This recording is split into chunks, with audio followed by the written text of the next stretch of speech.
All right, this is another fun Valentine's easy card. Super fun and easy, and it really embraces the beauty of what watercolor can do all on its own once you know how it works. So I'm using two brushes. I'm using a really small, narrow, round brush. It's a size 3. It's not quite a liner. It's a little thicker, so it can hold some more water, but it's nice and thin at the tip. And then I'll be using a larger brush that can hold a ton of water. This one's a size 10. So first, I'm gonna pick some colors. I'm going for Valentine, so I'm gonna use some reds, blues, and purples. Red, blue, and purple are analogous colors, so they will always look good together.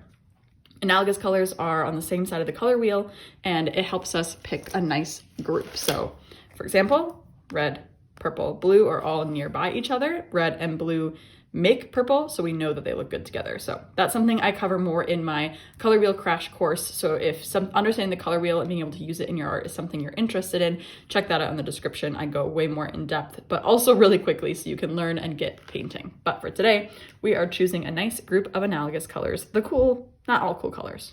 Anyways, let's get started.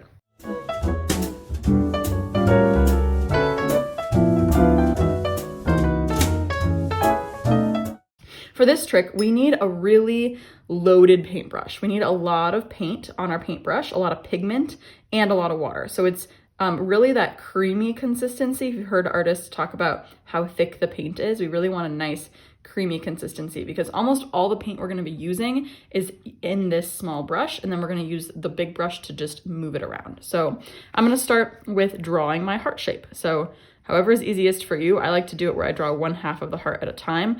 However, I don't like to push my brush. So if I hadn't taped this down, I could turn the paper, but I like to pull my brush. So I'm gonna kind of start mid-heart that way and pull the brush. Now, before I move on, I'm gonna really load this trace. I'm gonna go and add more paint and water on top. So it looks very dark right now. It's loaded with a lot of paint. That's because now I'm gonna switch to my bigger brush and just get some water. Not a ton of water, so I'm gonna tap a little bit of it out. And I'm gonna start by painting in the middle, not touching the paint, because I don't wanna move the paint around a lot. I want the paint to move on its own. So once I've got water almost everywhere, now I'll start to touch. Ooh, look at it move. I'll start to move that water and touch the edge. And that water is gonna just start to bleed into the middle here. And if you accidentally miss some spots, look how there's some bright white spots showing. I'm actually gonna let those be happy accidents because it'll look like this heart is shiny, which is gonna make it look like a balloon. On this example that I was practicing on, I forgot to leave any white spaces and it still looks super fun and cute, but I'm gonna try to just abandon a few spots and let the white paper show through. That's it. That's all we need to do, and we're gonna let that dry. So let's do that again with another color. I'm gonna choose some red for this one. Again, very thick, loaded paintbrush. So creamy consistency, a lot of paint. If you're using paint straight out of the tube, then you're basically adding a small amount of water to that paint. I like to have my paint dry and just wake it up again. So I'm really waking it up to make sure it's nice and thick on my paintbrush. Composition wise, I'm gonna spread this out and make this one a little bit higher on the paper just so I have a variety in location of my balloons. And again, I really want a lot of pigment. So I'm going back and I'm tracing it again, making sure it's wet. If it dries, this effect will not work. Very wet with a lot of pigment. Okay, switching to my big brush, gonna get just some plain water.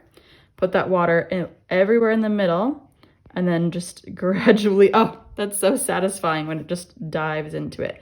And I want that to happen kind of everywhere. If it ends up being too wild, then just dry your brush a little bit. Since you already have water on the paper, you can just move the water around that's already there and let it bleed towards the middle. I'm gonna leave that little white highlight there because that's fun. If it's ever too bright, if you dry off your brush and come back like a sponge, you can lift out some of the paint just to have a bit more variety. So that's something you can play with too, because we do want to have a range of value in our balloons. So having those dark edges with a little bit lighter in the middle. Okay, now I'm gonna dry these because I wanna show you how to overlap your balloons, and they have to be dry before that happens. I'm using a heat gun to dry them. This just keeps things from blowing around versus a hairdryer. A hairdryer would blow other things on my table, but if a hairdryer is what you have, that's totally fine. We just want to dry it. Now, the big thing with these kind of puddly pictures is we want to try to dry it without one spot drying too quickly. So I'm gonna try to hold my heat gun a little further away and not like hot spot one part of it. I want the whole thing to dry at the same speed. And so I'm gonna watch carefully and move my heat gun to try to get it all to dry together. Otherwise, I'm gonna end up with some hard edges that I might not want. Okay, so now that they're dry, they still look shiny and wet, which is the coolest part about leaving those highlights if you can. If you accidentally cover them up, sometimes what I will do is I'll go back with a white gel pen and make those highlights show up again. So there's a few tricks, or if you use white gouache, that kind of thing works too. Now, if we're going to make a balloon overlap a previous balloon, there's a few things we have to keep in mind. One, we have to work kind of quickly. If we paint a lot of water on top of one of these balloons, it will wake back up again and blend and move, and we don't want that to happen. So we're gonna paint our heart, and then we're gonna fill it in, and we're gonna do it kind of quickly with as few brush strokes as possible so we don't smear the balloon underneath. We wanna be able to see the balloon through it without completely blending it away. So I'm gonna do my blue balloon for this one. So making sure, just like before, very watery, but also a lot of pigment. And I'm gonna trace my balloon shape. I'm gonna make it overlap a little bit. Just the tiniest bit on that corner. I'm gonna make sure that that edge is loaded with pigment. And then I'm gonna go ahead and switch to my bigger brush with some fresh water. Now this is where I need to be careful not to rub that corner of the balloon too much, but I'm gonna go ahead and connect. You can see a little red did flow into my blue paint, but I'm not gonna worry about it. I'm just gonna let that blue paint go everywhere. Dry my brush off if there's too much water, and just kind of move around what's already there. Enjoy, let it spread. Leave a few white spaces if I can. And that's it. I'm gonna stop there. One of the hardest parts of watercolor is knowing when to stop. That's something I talk a lot about because it's so real. Now, I do wanna actually give each of these balloons a little tail or a little kind of triangle at the bottom. So with my small brush, I'm just gonna kind of do that in after. However, my red balloon, I can't do that until it dries because it's kind of gotta go through the blue. I should have actually done that first. So if you're watching this before you paint, add your red tail before you get to this part. So I'm gonna dry it, add my red tail, and then we'll do our strings. All right, I added my little red tail there, and I just made it a kind of watery transparent because I didn't want it to look like it was on top of the blue balloon. I still wanted it to look like it was see-through, so I used a more watery, coffee-like consistency for that paint. Now time for our strings. You could use black paint, but with a paintbrush, you kind of risk it getting thicker, and so I'm gonna be using a black pen to do my strings. I love using these pens when I do watercolor. I use them even to outline shapes and things.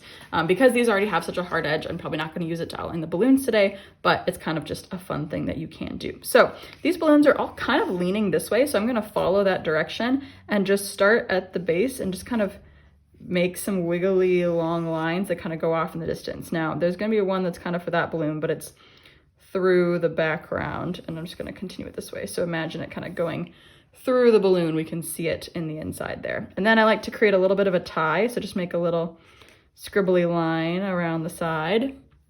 And that's pretty much it. Now, with the nice thin lines, if you wanna do some hand lettering on this card, I would say like a really cute cursive love would be as much as you need because it's just so delicate and it matches these lines. So think about something cursive and cute and small that you could do with the same pen if you want to have Happy Valentine's Day, love, Happy V-Day, whatever you want to write. You can put the name of the person you're giving it to, but I just love how these delicate lines match the balloon strings. So one more thing before we finish that's just for fun. You don't have to do this, but I kind of want to do a little bit of a splatter, but I don't want it to splatter on the balloons. So I'm going to take a paper towel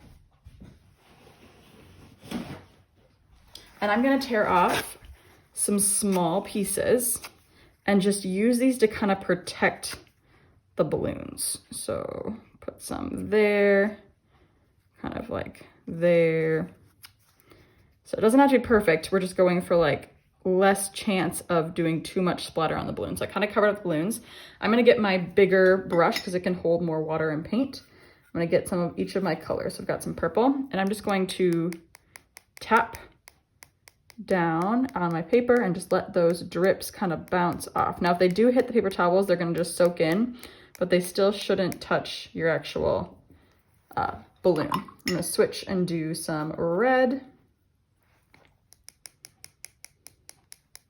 There's a lot of different ways to splatter. You could also tap this on another brush, but those tend to kind of fly up. So I like to tap it down towards the paper because I find that just creates less chaos in the space around my paper. Okay, and then a few blue.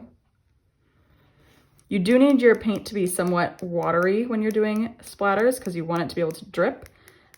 So a nice amount of pigment so it's not just water dots, but not too much that you can't make them splatter.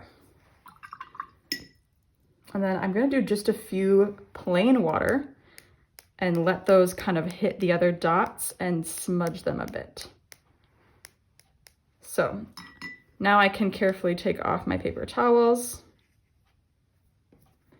And it kind of protected my balloons a bit, but now I've got a bit more fun chaos happening around. And this is ready to give to someone. So I'm gonna peel off my tape.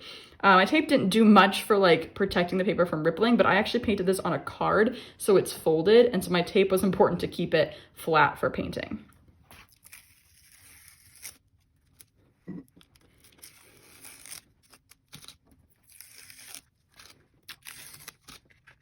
And now I have my lovely card. I can write a message on the inside. I love when I'm making a card to paint on already made card because it just makes it that much easier. These even came with envelopes.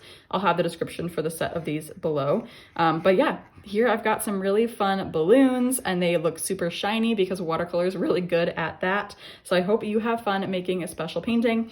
Don't forget that these balloons could be any shape. So if you're seeing this and it's not Valentine's Day, make some fun oval regular balloons. Make them any shape you want and they'll still have this magical shiny quality to them. Happy painting and I'll see you next time.